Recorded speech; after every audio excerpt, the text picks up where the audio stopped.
Hi అండి, welcome to my channel. ఈరోజు మనం చేయబోయే రెసిపీ నవరాత్రుల 4వ రోజు నైవేద్యం అల్లం గారెలు. అల్లం గారెలకు కావాల్సిన ఐటెం ఒక కప్పు మినప్పప్పును మినిమం 5 గంటలు నానబెట్టుకొని తర్వాత గ్రైండర్లో వేసుకొని బాగా పేస్ట్లా చేసుకోవాలి. చేసుకున్న పిండిని ఒక గిన్నెలో వేసుకొని దాన్ని ఫస్ట్ బాగా బీట్ చేయాలి. బీట్ చేస్తే దాంట్లో ఉన్న ఎయిర్ గ్యాప్స్ అన్నీ పోయి మనకు గారెలు చాలా ప్లఫీగా క్రిస్పీగా వస్తాయి. ఫస్ట్ టైం కనుక నా ఛానల్ చూస్తున్నట్టయితే please like, share and subscribe అండి. దానికి అల్లం గారెలకు కావాల్సిన పదార్థాలు అల్లము, పచ్చిమిరపకాయలు, కొత్తిమీర, కరివేపాకు, కొంచెం మిరియాలు, ఉప్పు. ఇప్పుడు పిండిలో కొంచెం పచ్చిమిరపకాయలు వేసుకొని కొంచెం కొత్తిమీర, కొన్ని అల్లం ముక్కలు,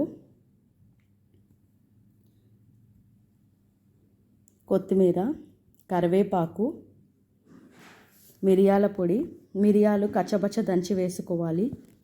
బాగా ఇవన్నీ ఐటమ్స్ వేసి బాగా కలపాలి. కలిపి కనీసం 2 to 3 minutes బాగా ఇట్లా మన వేళ్ళని ఇట్లా స్ప్రెడ్ చేసి బాగా బీట్ చేయాలి. ఒక పక్కన ఒక గిన్నెలో వాటర్ పెట్టుకొని తడి చేస్తూ బీట్ చేయాలి.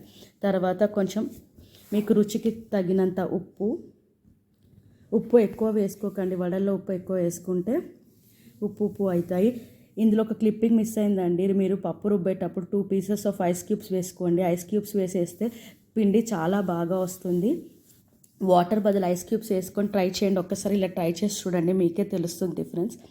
పిండి బాగా బీట్ చేశాక ఒక స్టవ్ ఆన్ చేసుకొని పాన్ పెట్టుకొని పాన్లో డీప్ ఫ్రైకి సరిపడా ఆయిల్ వేసి వేడి చేసుకోవాలి. తర్వాత పిండిని కొంచెం ముద్దగా తీసుకొని చేయికి తడి చేసి వడల్లాగా వేసుకొని మధ్యలో ఒక చిన్న హోల్ పెట్టుకొని మరీ హై మంట మీద కాదు, స్టిమ్ మంట మీద కాదు, మీడియం మంటలో బాగా ఫ్రై చేసుకోవాలి. గోల్డెన్ బ్రౌన్ వచ్చే వరకు ఫ్రై చేసుకొని ఒక సైడ్ ఫ్రై అయ్యాక ఇంకో సైడ్కి ఫ్లిప్ చేసుకొని మంచిగా ఫ్రై చేసుకోవాలి. తీసి గిన్నెలో ఒక టిష్యూ పేపర్స్ వేసుకొని దాని మీద వేసేస్తే మీకు ఎక్సెస్ ఆయిల్ కూడా పీల్ చేస్తుంది.